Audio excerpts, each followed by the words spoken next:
What is up, everybody? Alright, I'm doing another video today. This one's going to be quite fun. If you are new to the channel, know that I kind of do not script anything. I have no outlines or anything of that nature. I have no idea what I'm going to say or do. It's fun that way. I do videos like this where I kind of break down vans and we kind of go over why things cost what they cost, and you know, if you want to spend that kind of money and who you should be buying, you know, XYZ from, whatever it might be, or whatever. I do tours, I do a lot of van tours, I do some tiny home tours, and then I've got some other tours that I have planned or that I want to do in the near future. I just haven't gotten there just yet. I do some building. I would like to get into more. I've done several vans, I've done a tiny house, but what I will say is I never have built for client. I usually just like to build and then sell or whatever. And now, currently, at the end of 2024, I recently took a job with a professional van builder that I will be working on their team with them for marketing. I help out with building when I need to, but really I'm not that qualified to be building. Sure, I could build, but like, whatever, we'll get to that later. But I will be running their channel. That's Nomadic Customs, and I'll be doing some other things with them as well, and I'll be going to shows and events and all that good stuff. Alright, just had to get that minute out there real quick at the beginning of the video. You guys tuned in to obviously check out to see what a $500,000 rig is like compared to what other people are, you know, saying that $300,000-$400,000 rigs, and we're going to compare them, and then we're going to also dissect some of the other vans on Van Life Trader that I'm going to find and pull up. I haven't even looked yet, so that's going to be fun and exciting. I'm going to share my screen with you guys. There are some things before we get into that I kind of want to just get off my chest a little bit here. A few months ago, I did a video, and I don't even want to say that. Well, I'm going to say the title because I don't care. But I called the video Pretty versus Practical. And in that video, I was on a Zoom call with my videographer and my friend and somebody that I kind of BS with, and that's Kyle. Recording it, we were talking about it, and we were talking about the difference between a pretty Instagrammable van, which people have used that term before, I'm not the first one to use that, versus a more practical or professional built van. I guess I said some things, whether I believe them or not, I guess that doesn't matter, that some people got a little disgruntled with. I could see how you could take it that way. I showed a lot of other third-party people, and they all agreed that it wasn't that bad what I said, to each their own. However, asked the people that I supposedly said negative things about if they would like me to take down that video. And they actually said yes. So, I have taken down that video, the Pretty versus Practical video. I would like to do another one, but I would probably do it a little differently moving forward. I'm not gonna complain, right? Here's my thing. I am technically a video journalist, right? I do tours, I give my 2 cents, I am an analyst. Some people have called me an expert in the field where I, you know certain things, I see certain things in the industry that I have immersed myself into, and I can actually give my public opinion. I should not be judged for that, you know? You can agree or disagree with me, and that goes for anybody in this space, or in any industry for that matter. You don't have to agree or disagree with me. There's another company out there, they're called Geotrek. Geotrek came to me, I want to say the middle of 2023, and they were like, hey, we want your opinion on our vans. And this was in person.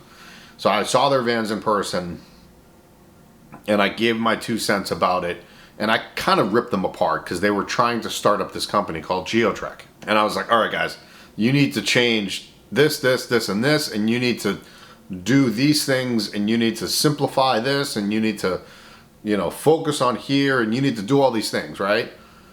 That was middle of 23. It was literally at a show, at an expo. And then fast forward to the beginning of the show seasons 2024, Geotrek exploded into greatness in what they were doing in their niche.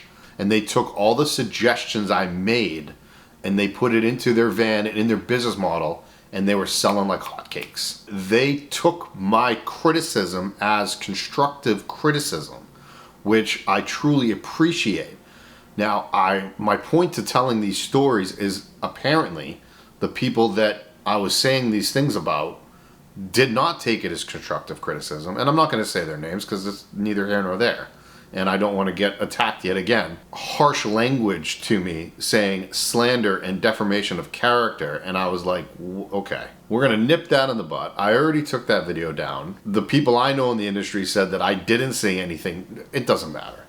It doesn't matter. Let's get to the screen sharing. I want to show off this van in particular, which is called Red Tail Overland. And I've never seen one in the wild. Do not know much about them. I know enough that I wanted to pull up their website and see more about it. I know that they use a proprietary rooftop tent system which was made by them. I know that the owner of the company came from a massive company before, he started Red Tail Overland. And I know their asking price. I don't know if it's online, but I know their asking price is between $450,000, $500,000, give or take. I want to take that massive price number and compare it to others that are in the $300,000 to $500,000 price range. And I want to show you guys what you're getting and why that is, I guess, $450,000. We're going to see if it really is worth $450,000. And we're also going to talk about, well, you might not necessarily want all of these things that add up to $450,000. Maybe I only want the things that really add up to like $150,000, which is in a reasonable van price, which if you break it down, the van costs 70, 80 grand and your build would cost anywhere, but from there, plus labor and materials. This is all public information. I'm allowed to share it. I'm allowed to talk about it. I've talked to the Van Life Trader people. They are fully aware that I use their website in videos like this. So I'm allowed to do all this, everybody. Let's dive in. All right, so now you guys see that I have the Red Tail Overland website up. Just to reiterate for everybody, I don't know anything about Red Tail Overland. I know nothing. I just know from what all of you see here online to what I see on, it's the same thing. I never seen one in person. I've heard about them, obviously, but I have never seen their vans in person. I don't know anybody that even works there. So this is going to be kind of an outsider's opinion, third-party opinion from myself. I didn't want to pull up like a Nomadic Customs van compared to what I see on Van Life Trader, right? So we're going to keep this, here as I go through the Van Life Trader ads. But let's just take a look at some specs.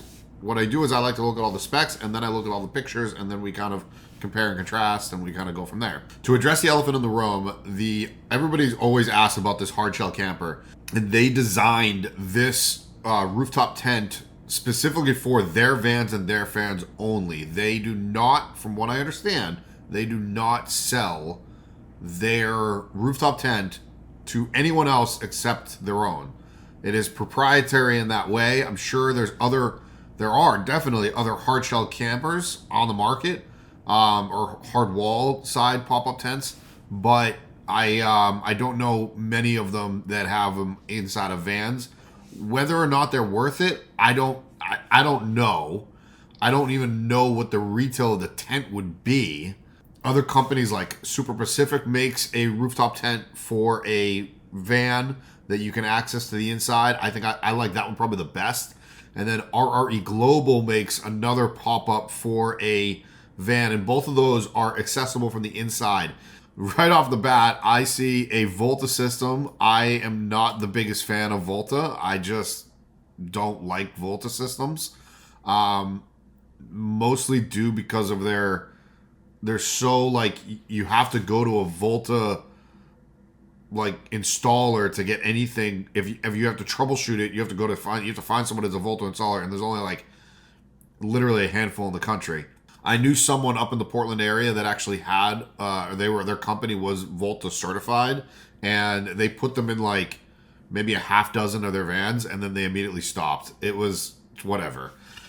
It's a 14 kilowatt hour system, so that is a beefy electrical system. I think it's a 48 volt system. If I was to bring it down to 12 volt, which is what we run most of our stuff off in a van, you're looking at, what is that? About 1200 amp hours, give or take, at 12 volt power. That's amp hours, but I like doing things in watt hours because whatever. Let's see, 7 kilowatt designated alternator, 300 solar power, 40 gallon fresh, 30 gallon gray. I mean, that's a 45 gallon fuel tank. That's a bigger fuel tank. So just right off the bat, I can tell you that they've invested into a bigger fuel tank and obviously a Volta system, because right there, it's, yeah. Redtail designed front bumper. So that's interesting. They made their own front bumper. I'm interested to know more about that. Maybe I'll take a look at the pictures. The synthetic line, necessary. Factory 55 flat link E, rear winch optional. So that's pretty cool. You can have a rear winch and a front winch. Backwoods aluminous rear bumper. Backwoods is a name brand. Great company. Can't say anything bad about them. Owl vans. Rear tire carrier, ladder, storage box. Carefree, self-supporting, monetized awning with wind sensor. So a Jarrod? Is that what we're doing? A Jarrod? Maybe it's a proprietary one that I don't know anything about. It's like, why don't you just say it? I might be saying that name wrong, too. Flare space with extensions on driver and passenger side, color match the van. Everybody does that. Screen system for sliding doors. Okay. Okay, wow. Exterior lighting, Baja Designs. That's all I'm seeing right now. For people that don't know this, Baja Designs, their lighting package is expensive. So, again, going back to reiterate, the exorbitant cost of what this is going to be, it's because it's somewhere between like $450, $480, somewhere in that range. $7,000, $8,000, maybe $6,000 worth of lighting in there. So that's a lot just in lighting. I mean, it's ridiculous. Not everybody is going to want $6,000 worth of lights on their vans. And that's fine. You know, we all live our own van life. We don't have to have $6,000, $8,000, $10,000 worth of lighting in our van. We don't need $15,000 in suspension. Maybe you do. And that's fine if you do. Doesn't bother me any. But understand, when you see a over $300,000 van, it better have all of these things. This is a great spec sheet to work off of. Is it worth the $450 that Redtail over? I don't know. But we're going to keep diving into this. Van Compass 6.3 suspension. I mean, Van Compass and Agile, those are the two major brands when it comes to suspension. The 6.3 is, you know, the bee's knees. It is the best of the best. Do I think that Van Compass is better than Agile? Do I think Agile is better than Van Compass? No. I don't think one is better than the other. The skid plate package. I mean, look, this is a lot of exterior stuff. It's crazy. I mean, you've got 40, 50, 60. They probably got more than that. They probably got upwards of 60 grand just on the exterior. Cab. Shieldman seats. Is that how you spell Shieldman? I thought it was spelled differently, but that's probably right. I mean, why would they put it online if it wasn't spelled correctly? Shieldman seats to replace the OEM seats. If you haven't sat in a Shieldman seat, then you are just truly missing out on life.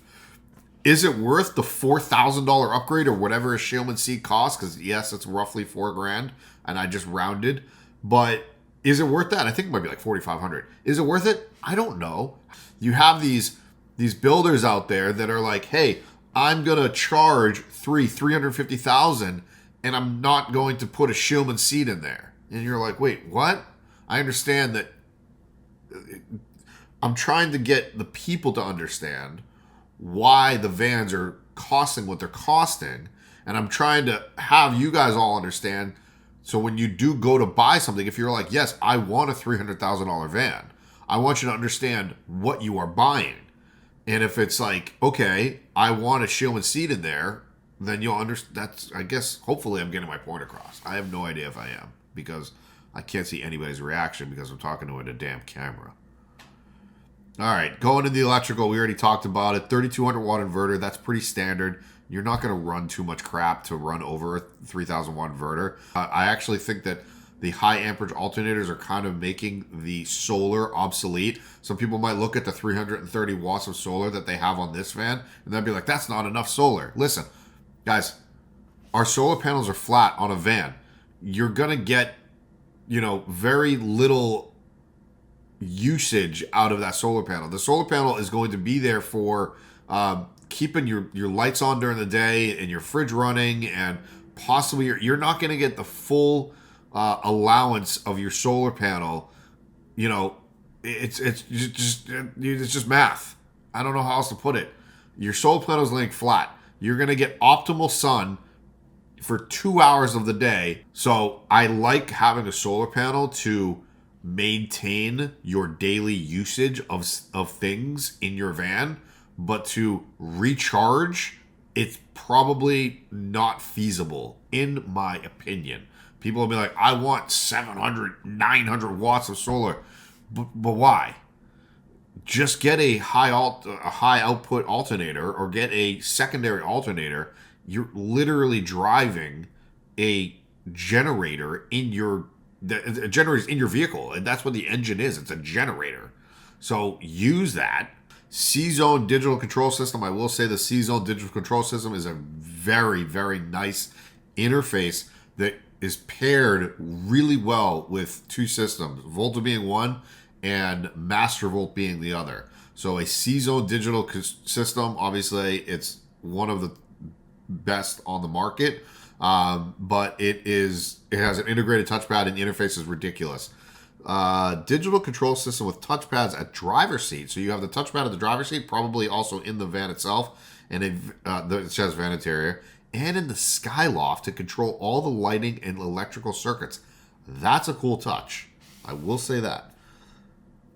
Premium 110 volt, 12 volt USB outlets. Okay, I mean they list everything. That's pretty great, actually. Premium marine grade wiring throughout. I'm so glad that they listed that, because at Nomadic we do the same thing, and we use marine grade wiring not just for DC but also AC, which I didn't even realize was a thing.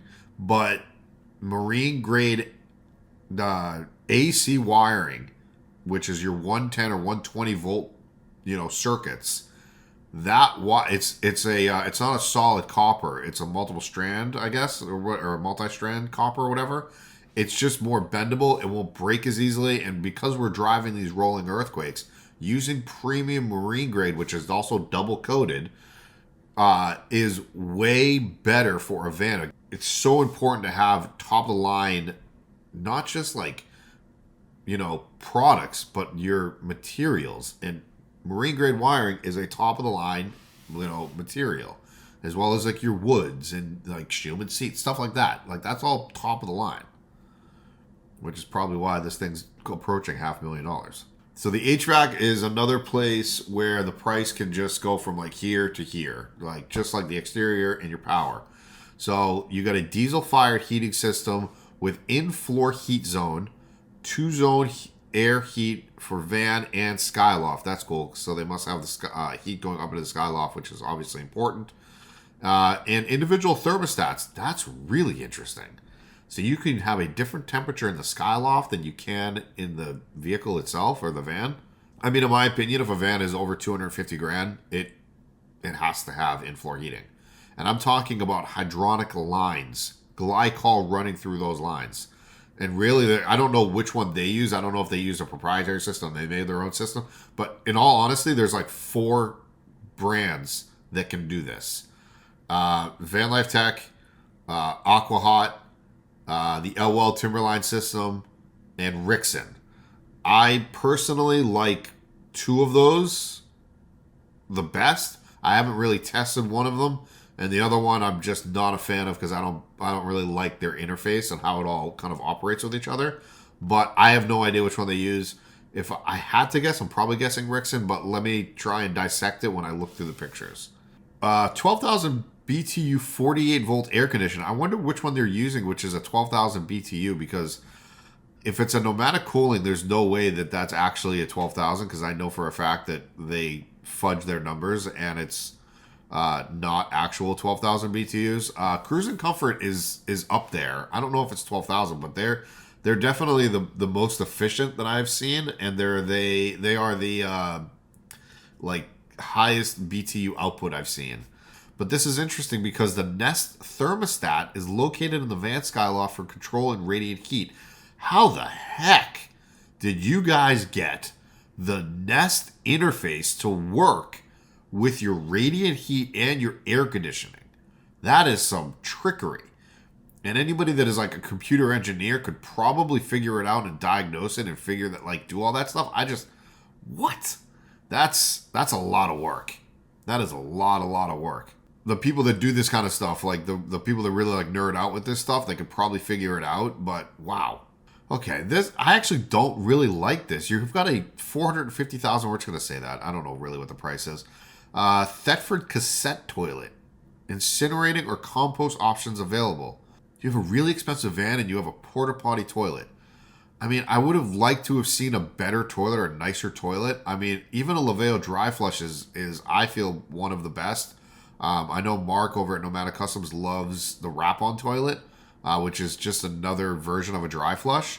The Thetford cassette toilet is it's $120 toilet. And again, I understand that you're like, you don't have to have expensive things to have an expensive vehicle. I understand that, but like, first of all, if you put an incinerating toilet in there, I would not do that because it draws too much power.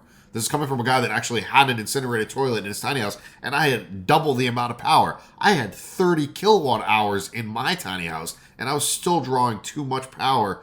If you really want to, you could go back on my videos and take a look at that, but it drew way too much power. Rear lounge, front seating area, garage area, storage area, whatever.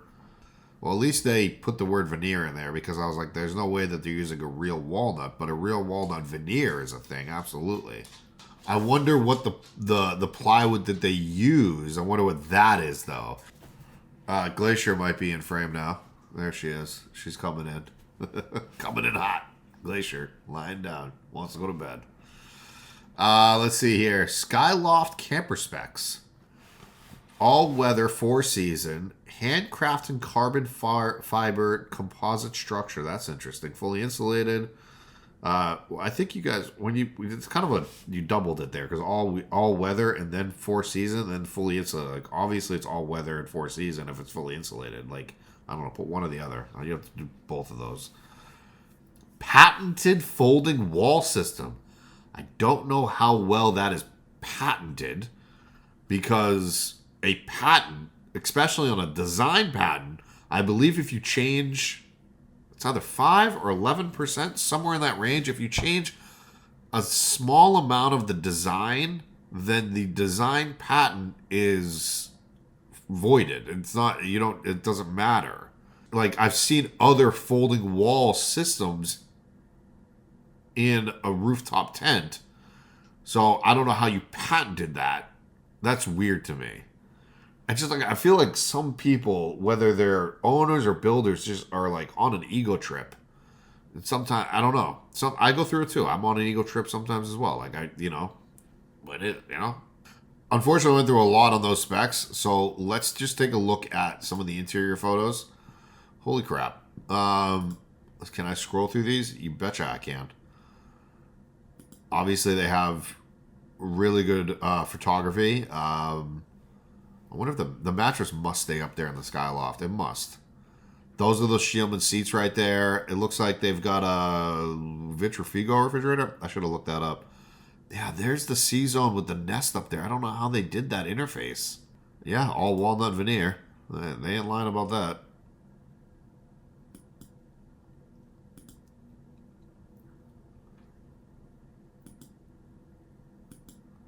I honestly was just scrolling through these, and I just thought to myself, like, wait a minute, they have the 2 back seats. Like, hopefully this is a Sleep 4 seat for them. Like, I'm trying to think where the second bed was. Duh, it's the Skyloft. You dummy, Jared. Yeah, I mean, they looks like they do good work. Again, I don't know that Chilowich carpet. I don't know if it's a $450,000 van. Maybe. Now I'm comparing it to the company I work for, which is Nomadic, and we do just as nice of vans, and our vans are $150,000 less, and we have all the same componentry. So I mean, I don't. That's where I would compare Like, I'd compare something like this to another professional builder that is at the same caliber like we are, and or the company I work for, and it's like, okay, well, let's compare apple to apple. And this is beautiful, and I guess Nomadic is also beautiful. We're the same components, but one is $100,000 to $150,000 more than what we would put. So that's where I just get confused by the whole thing. It's fine. I just get confused by it. There's other companies like Benchmark puts out a really nice product. Again, they are a little bit higher in price. I mean, maybe that's why we spend, $4.50, $5 on a Starbucks coffee over a Costco coffee, which is like $1.50. It's still coffee at the end of the day. But I guess we're spending money on the brand name. So are we saying that Red Tail Overland is a brand name when it comes to van building? I mean, I've never seen one out in the wild. I definitely think that people are buying brand names, like when it comes to like Storyteller Overlander. I think that people are buying that brand name. Do I think that Storytellers are worth their price? Absolutely not. Told you guys I was going to get vicious. But that's just me. Again, these are just my opinions. I mean, what they did a lot of really cool things in this van. I love how they have I hope you guys can see it at the bottom there, the double step up. What they have, not wasted, but what they don't have is a lot of storage space. They have it obviously on the right hand side of the right hand of this photo, but I'm talking about like if you wanted like a lot of gear, like bikes or mountain gear or climbing, something like that kind of stuff. Unless you put bikes in the rear on the outside of the van, but there's a lot of people that have very expensive bikes that they want them inside of the van. I gotta respect it. Obviously, that I wouldn't want my $10,000 bicycle to be stolen either. The ladder's a library ladder, but they made their own library slide. I guess I was gonna say. Okay, so that's the Thetford. So it's not the cheap cassette. It's the nice cassette. All right, I'll give them at least that one. It's a built-in cassette. Nice shower head. There's your pivot TV. Oh yeah, that person is pivoting it. Yay. There's your electronics. Again, there's a C-zone. It looks really nice. I do not know how they did that Nest. I'm really interested because Nest is not an easy system to tap into by any means, but I don't know. They figured it out somehow. Also, the Nest runs off of 120 volt, I believe. I'd have to look more into that, but I think the Nest runs off of 120 volt. Is it just me, or is that sink really small? Is it just the angle? No, that's a really small sink. All right. Just because we live in a van doesn't mean our dishes change size, everybody. So our dishes are still going to be the same size. Remember that. I like the bed. Nice setup. A lot of photos. A lot of photos. There's your coffee station. A couple drawers underneath the Shieldman seats. USBs. Interesting. I wonder if those are plastic or metal, the knobs. They're plastic then. Tisk tisk, everyone. Interesting. That must be the cooking. Huh. It is a Vitrifrigo. And I'm not thoroughly impressed by Vitrifrigo. I'm not going to lie to you guys. I think Isotherm is a better fridge, hands down. I mean, that's all I'm going to say. For the people that are like, oh, what's so special about a Shieldman seat? I went to a show recently, and my good friend over at Outpost Vans, Jeremy, in their show van, they actually have a van that had a Shieldman and a OEM seat, a factory seat. And I was like, that's weird. Why do you have that? And he's like, well, this is our show van. He's like, I want the customers to actually sit in both to feel the difference between a Shieldman and a factory. And I'm like, genius. I mean, that's his show van. It makes sense. Let's just go to this. So this is interesting. Okay, so that's the back or the front or whatever. Okay. I wonder what is so proprietary or patented about these hard walls. Maybe the hinge system? I don't know.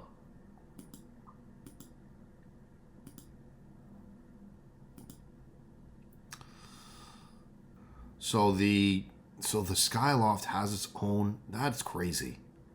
That's crazy. I love how this is just like define irony moment. We're taking a photo of a photographer taking a photo so we can show that the rooftop tent is cool for photography with your staged lens cap and sunglasses on I think a cloudy. I don't know. It doesn't matter. It's still Arizona looking, or Utah. It looks like Arizona, probably the Arizona, because it looks like maybe the Grand Canyon. And you're backed up to the canyon. What are you taking a photo of? I guess maybe the landscape. That could be a thing. I mean, I'm not a professional photographer, but I don't hold my lens that way. But I just thought it was iron. I'm just making fun of whoever this is. So I'm sorry. Just having fun, everybody. Interesting. I mean, the Skyloft, I'm not going to lie to you. The Skyloft is really cool. They did a really, really good job.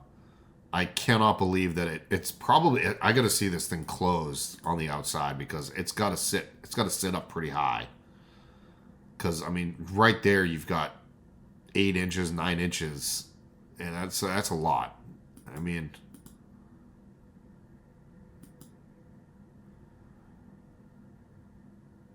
Yes, I love the stage photos. I do. It's adorable.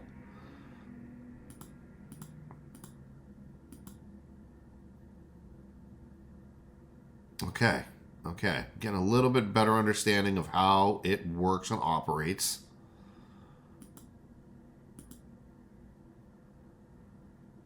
I will say that image behind her that looks fake, but I know it's real. It also was probably a pain to get the dog up there. Hey, calling it what it is.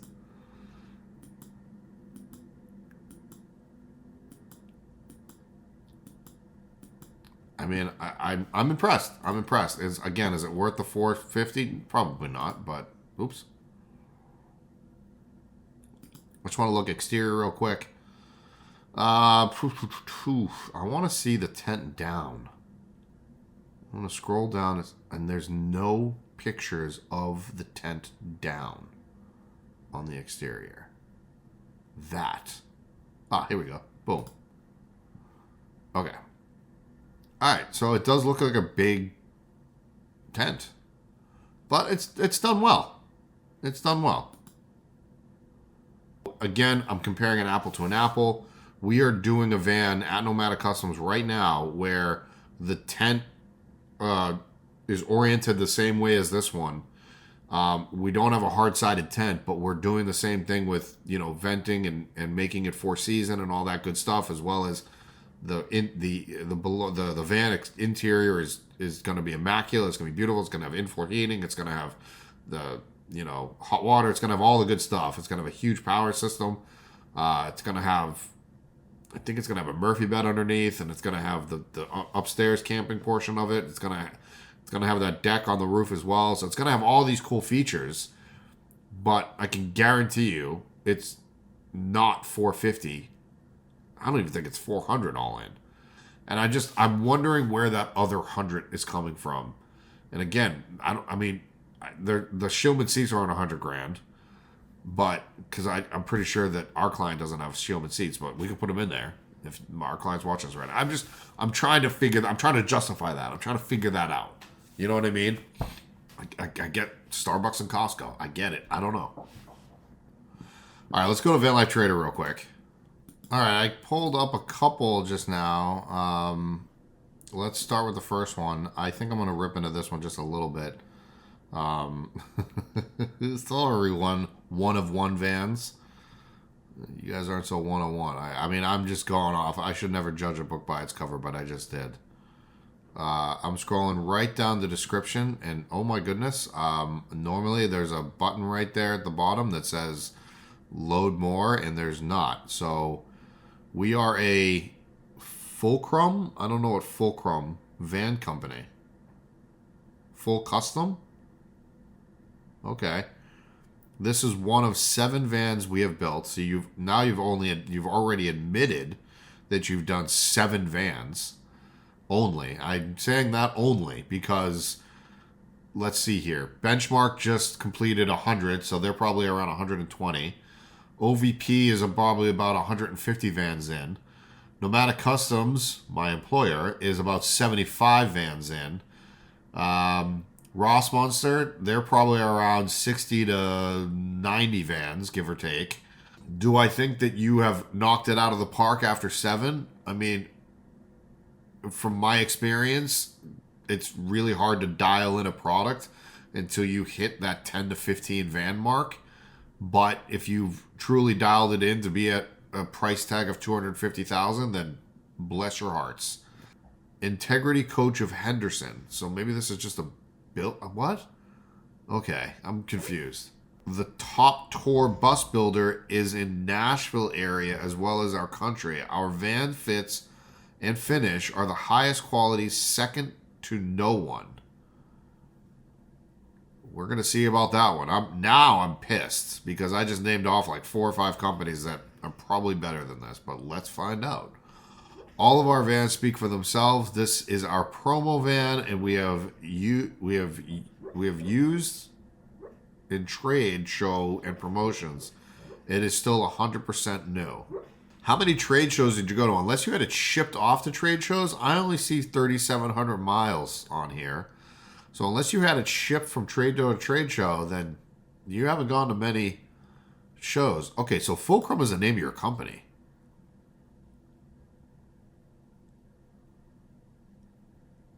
All right, I'm scrolling through the pictures, and I saw virtually not much at all. So let's see here.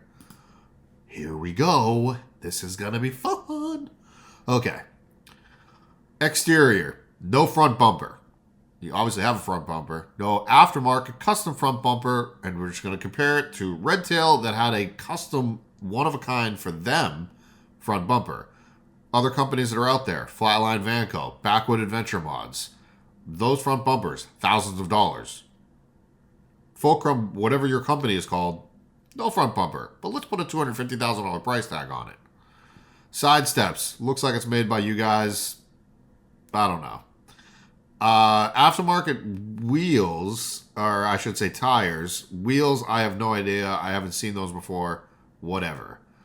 You have a light bar and a roof rack, and it looks like an awning on the driver's side, which is sometimes a cool feature, by the way, because my buddy did it and I kind of liked it.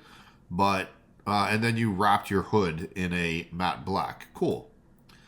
It looks like you do have the double awning. I think that's an awning. I don't know because you didn't put anything in the description. But it's cool because you're asking $250,000, and people are just going to pay that, right? No. So exterior, you've got a roof rack, lights, no bumpers, front or rear. No, it doesn't look like a suspension to me.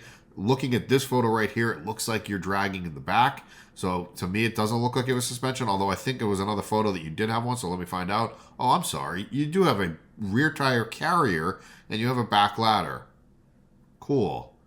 Still hasn't justified it to 250 yet, but we'll go from there. Okay, so it is an owl back ladder, or rear tire carrier, I should say, with ladder. Cool. Big solar panel, and it looks like you have an AC unit at the front of that. Can't tell if it's a Nomadic RTX or a Nomadic cooling. Who knows? We're going to find out. Cassette toilet. By the way, that's the, I believe, the same cassette toilet that the Redtail Overland uses. They just didn't show a really cool picture of the pooper. Also, the difference in the pictures is kind of crazy, right? Oh, wait until I show you guys the next one. Okay, so you do have a suspension. Those are also the Falcon shocks that was also mentioned, the Redtail thing as well.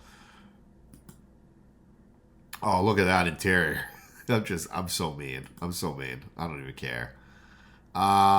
It looks, is it a drop bed? That's a Happy Jack. That is 100% a Happy Jack system.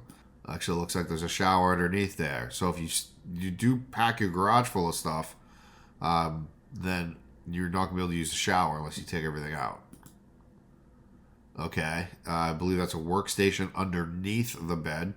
Interesting idea and concept. I like it. It's not a bad thing. It looks like it's even a elevating desk, which makes sense because if the bed drops, then the desk is going to drop. TV isn't set into the walls or whatever. Looks like it's just laminated plywood, which is fine. I'm okay with that. I'm just saying that's what it looks like, and that's what it is. I don't know what the heating and here we go. You have a Webasto heater. Remember what I said earlier in the video that everybody that has a $250,000 price tag should probably have some sort of hydronic heating system? No, this has a air top heater, Webasto air top heater. In my opinion, it should be way less than what they're asking right off the, from what I can tell. Shower actually looks good. Shower looks good. If that's, yeah, it looks like it's, I think it's real tile. If it is real tile, you did a good job. I mean, I love that design. I love the black grout with the white brick. I love that look. It's one of my favorite looks. It's very like Brooklyn, New York.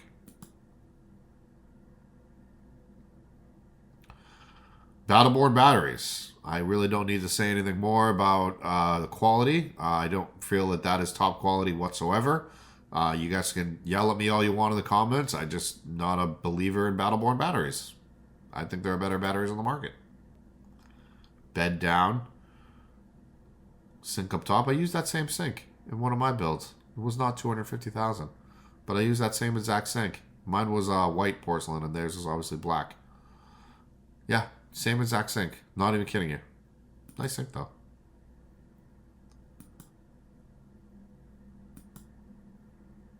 It is a Dometic RTX.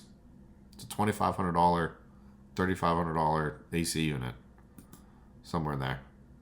Cool. Microwave. I believe that is an isotherm fridge. So I'll give you guys credit where credit is due. Went good on the fridge, in my opinion. I feel like isotherm is the best. So that's all the photos.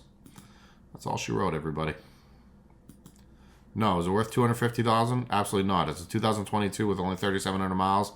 I believe it is a 4x4. Awesome. No. I don't. What do I think it's worth?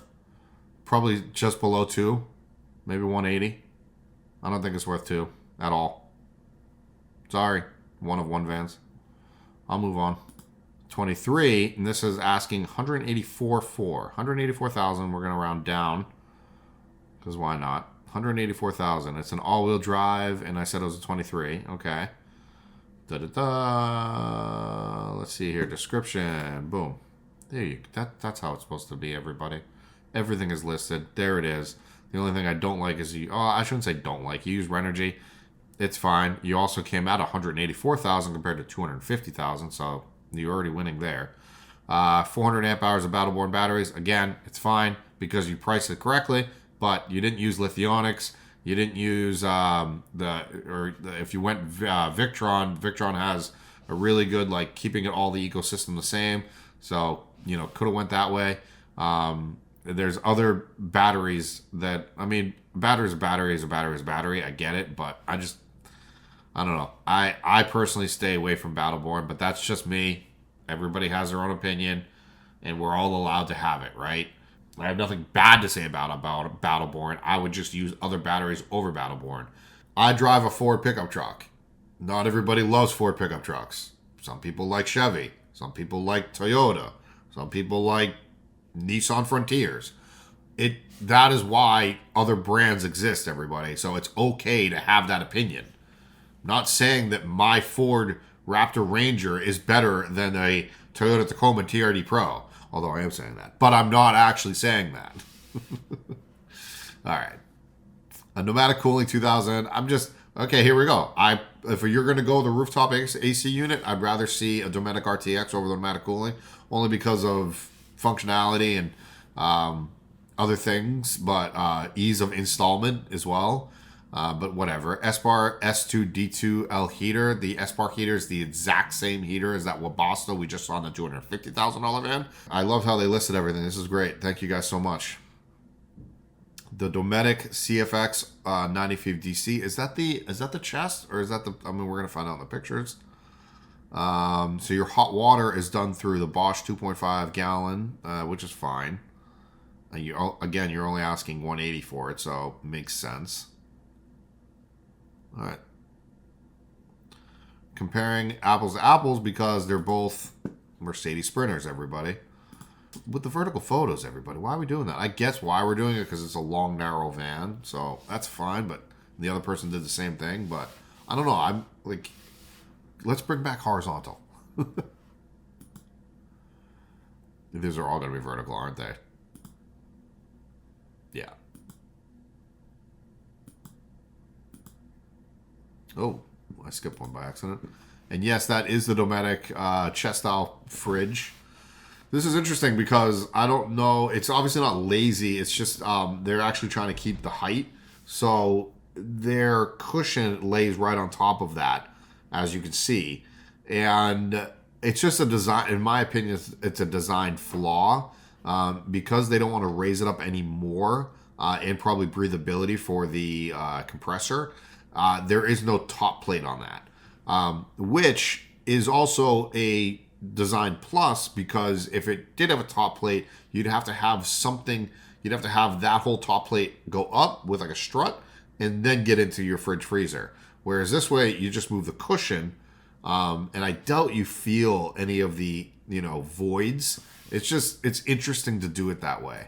It's not a bad thing. It's not a good thing. It's just interesting. Induction cooktop. I also like your woodworking. I think you did a good job with the woodworking. I mean, it looks like it's a knotty pine. And I think you might have even stained it or you may have even burnt it. It just has a nice effect to it. You did good photos. So it looks really good. I'd want to see this in person. By the way, you can see the fridge right there, what I'm talking about. I'd want to see this in person to see if the photos match the aesthetics. Because to me, that's important. Yeah, it looks like 500, maybe 250 pound draw slides that come out of the rear. You actually have a rear shower in the back and you have the interior shower. I mean, yeah, this is screaming 180,000 to me.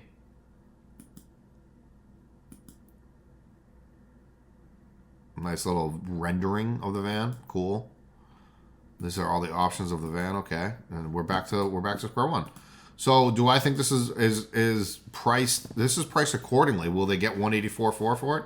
Maybe not, but they only because of the market right now. But do I think that they have priced? Yeah, I do.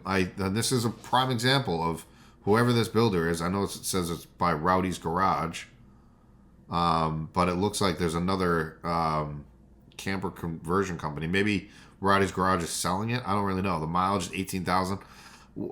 I've said this before in other videos. What I usually do is I take the Blue Book value of the van. I then dissect of what the cost of materials are, and then I double that number. So for this one, I don't know the Blue Book value of a 2023 all-wheel drive with 18,000 miles on it is, but if I had to guess, 65 maybe.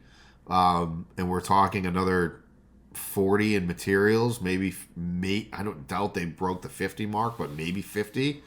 So right there, we're looking at, we'll add another 100. Yeah, so maybe like 165, 170 all in is what I would say on somebody that is not a professional builder. Although this upfitter, this builder isn't a bad upfitter. There are some design changes I would have made. So other than that, I think it's adequately priced because they went a little bit over my 1-to-1 ratio there. The doubling of the materials cost to get to add, that's your labor. So that's why I said it's probably priced pretty accurately. I wouldn't be surprised if, whoever's selling this took an offer of 170, 174, 5, somewhere in that range. I wouldn't be shocked if they discounted it by 10 grand. If you are interested in, I don't know who these people are, by the way. I have no idea. You're welcome for promoting you, by the way. But yeah, I mean, honestly, if I were them, I would take anybody with a 1.6. So 165, I would take that tomorrow because, like I said, I just did the math in my head. And I know it's quick math, but I guarantee you I'm pretty darn accurate. Whereas they're probably all in on this, whoever the upfitter was. Well, I don't know who bought it. Maybe they bought it at the wrong time when the market was super high, like 3 years ago. What do I know? guys, I'm going to wrap this video up because it is long, and I'm trying not to make a very long video for everybody. I wanted to make this short and sweet, but that obviously was not the case. I wanted to try and get as much information out to you as possible. Hopefully you guys watched a lot of the video, and we'll check out more videos, check out more tours, and we got the Built by Touch coming back. Wait until you guys see. All right, guys, I'll see you soon.